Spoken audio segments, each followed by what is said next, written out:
కొంత ఇన్స్ట్రక్షన్స్ అయితే ఇవ్వడం జరిగింది. మరోవైపు ఈరోజు రక్షణ శాఖ మంత్రి రాజ్నాథ్ సింగ్ నివాసంలో జరిగిన ఆయన కార్యాలయంలో జరిగిన సమావేశంలో కూడా అత్యంత కీలకంగా ఇప్పటికే త్రివిధ దళాలకు ఫ్రీ హ్యాండ్స్ ఇచ్చారు. నిన్న జరిగిన దాడితోని భారత్ మరికొంత సీరియస్గా ఉంది. అక్రమంగా పౌరులను పొట్టలో పెట్టుకుంటున్న దుస్థితి నెలకొన్న నేపథ్యంలో ఖచ్చితంగా కూడా మరింత దూకుడుగా కూడా ఆర్మీ అదేవిధంగా త్రివిధ దళాలు వెళ్లే అవకాశాలు కూడా చాలా స్పష్టంగా కనిపిస్తున్నాయి. ఇప్పటికే పాకిస్తాన్కి సంబంధించిన ఒక జెట్ని సైతం కూడా భారత్ నిర్వీర్యం చేసింది. పంజాబ్ బార్డర్లో జెట్కు సంబంధించిన జెట్ని కూడా క్రాష్ చేసిన సందర్భాన్ని కూడా మనం వైపు చూసాం. ఇక కేంద్ర ప్రభుత్వం మాత్రం ఈ అంశంలో లోతుగా వెళ్తుంది. ఈ సాయంత్రానికి కావచ్చు, ఈ రాత్రికి కావచ్చు కొత్త ఆపరేషన్ ఏమైనా చేపడుతుంది అనేది కూడా కొంత ఉత్కంఠత నెలకొంది. భారత్ బార్డర్లో మాత్రం అత్యంత కొంత క్లిష్టమైన పరిస్థితి ఉందని చెప్పాల్సి ఉంటుంది. మరోవైపు పూంచ్ సెక్టార్లో మాత్రం కంటిన్యూగా కాల్పుల విరమణ ఒప్పందం మాత్రం కొనసాగుతూనే ఉంది.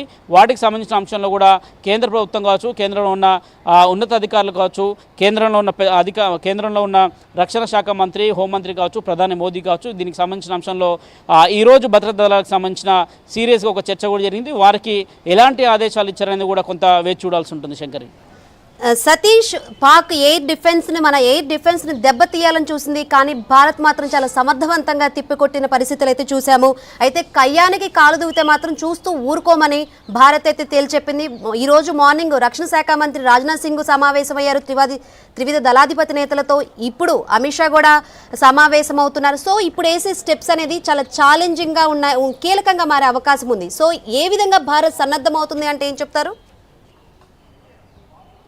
ఎస్, ఖచ్చితంగా కూడా రెండు అంశాలు మీరు అన్నట్టుగా నిన్న రాత్రంతా కూడా కొంత పాకిస్తాన్ భారత్ పైన ఒక స్ట్రైకే చేసే ఆలోచన చేసింది. దాదాపు 15 ప్లేస్లలో ఎట్ ఎ టైం కూడా తనకు సంబంధించిన డ్రోన్లు కావచ్చు, తమకు సంబంధించిన జెట్లతో కొట్టే ప్రయత్నం చేసినప్పుడు కూడా భారత్కు సంబంధించిన త్రివిధ దళాలు కూడా పూర్తిగా కూడా సన్నద్ధమయ్యి ఆల్రెడీ ఉన్న నేపథ్యంలో వాటన్నింటిని కూడా తిప్పికొట్టింది. ఒక భారీ గండం నుంచి బయటపడిందని చెప్పుకోవాల్సి ఉంటుంది. ఎందుకంటే జైసల్మర్లో నిన్న రాత్రి కొంత పరిస్థితిని ఉద్రిక్తంగా కూడా మారిన పరిస్థితి చూసాం. ఇళ్లలో నుంచి పెద్ద ఎత్తున సైరన్లు వేసుకుంటూ కూడా ప్రజలు భయాందోళనకు గురైన పరిస్థితి కూడా చూసాము. కానీ ఎక్కడ కూడా భారత్కి సంబంధించి, భారత భూభాగాలకు సంబంధించి పాకిస్తాన్కి సంబంధించిన డ్రోన్లు కావచ్చు, పాకిస్తాన్కి సంబంధించిన మిసైల్స్ కావచ్చు, ఎక్కడ కూడా రాని పరిస్థితి నెలకొంది. ఎందుకంటే కేవలం లేచిన వెంటనే బార్డర్లోనే కొట్టిన పరిస్థితి.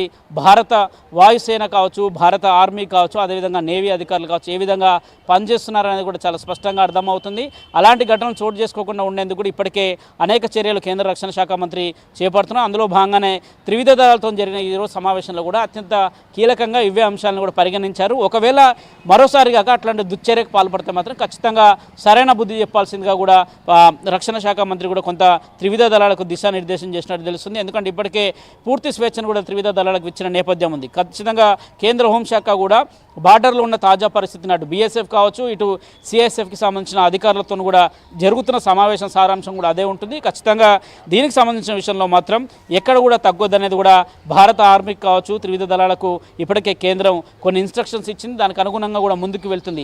ఈ రోజు కాక అలాంటి దుశ్చర్యలకు పాల్పడితే మాత్రం ఖచ్చితంగా తిరిగి కొట్టి దానికి పెద్ద మూల్యాన్ని పాకిస్తాన్ చెల్లించుకోవాల్సి ఉంటుంది. ఇప్పటికే పాకిస్తాన్ రెచ్చగొట్టి కవ్వింపు చర్యలకు పాల్పడితే చూస్తూ ఊరుకునేది లేదు.